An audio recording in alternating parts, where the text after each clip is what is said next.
Yeah, so that solo might have not have been 100% clean or accurate. Like, it's not note for note. I'm pretty sure it's not note for note 100% correct, and the rhythm might be a bit different here and there.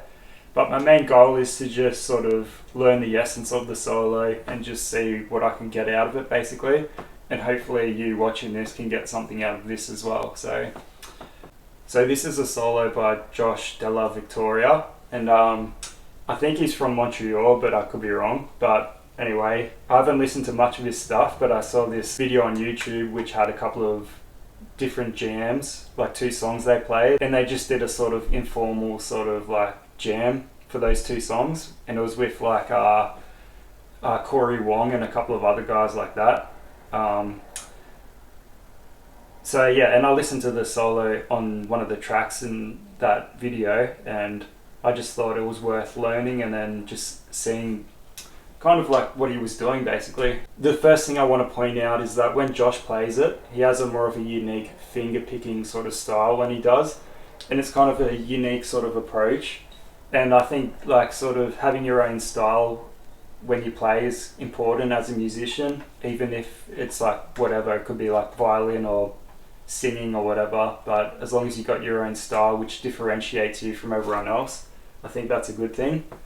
So I played it with more of a bluesy, crunchy sort of approach, and that's just because that feels more natural and fun for me to do it that way, so that's just what I did. One thing I want to point out is that he has a couple of riffs that he plays over and over again throughout the solo. So like for instance, he plays that triad a few times, and he does like this. Does that a couple of times, and there's another sort of thing where he goes, and then he'll like continue on with the riff in a different way both times he does it. But the motif is there, and I think it just gives the solo a sort of narrative to it, which he keeps coming back to these ideas, and I think it's just, yeah, helps develop a solo in like a beginning to an end sort of thing. At the end of a lot of his riffs, his landing note is on the 2nd, assuming that the solo is in F, which I think it is. The relative minor being D minor. So he'll often land on the note G, like.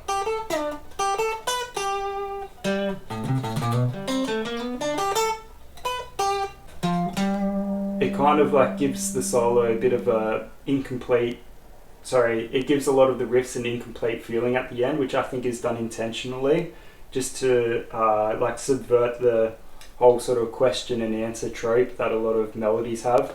So like, you know, a lot of like solos and melodies in general, it would be like a question, like,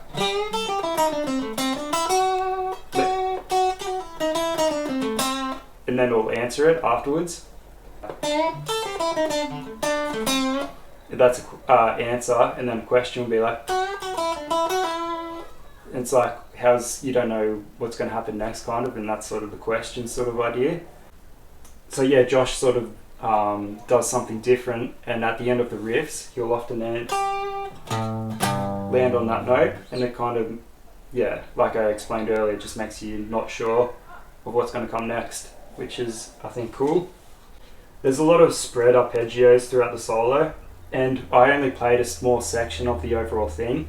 He ends up like playing for another like couple of minutes afterwards, and it's just like him shredding finger picking style. But there's one section I learned where he's just like, and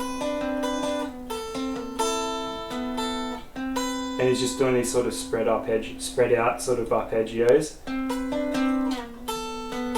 and he does a lot of that kind of stuff up here, up the neck and everything.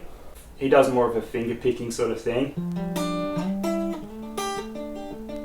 So yeah, I don't really finger pick very well, so I didn't learn it that way.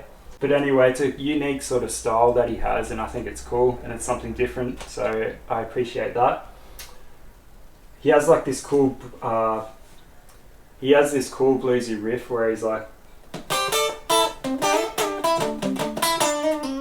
and it's kind of just like he's playing 2 notes for each note sort of, but they're stacked like fourths, so like,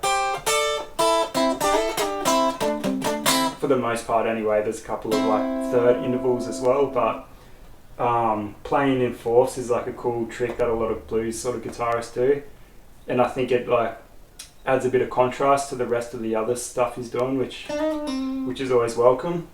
And then there's this one riff he plays towards the end of what I learnt, and it's kind of like,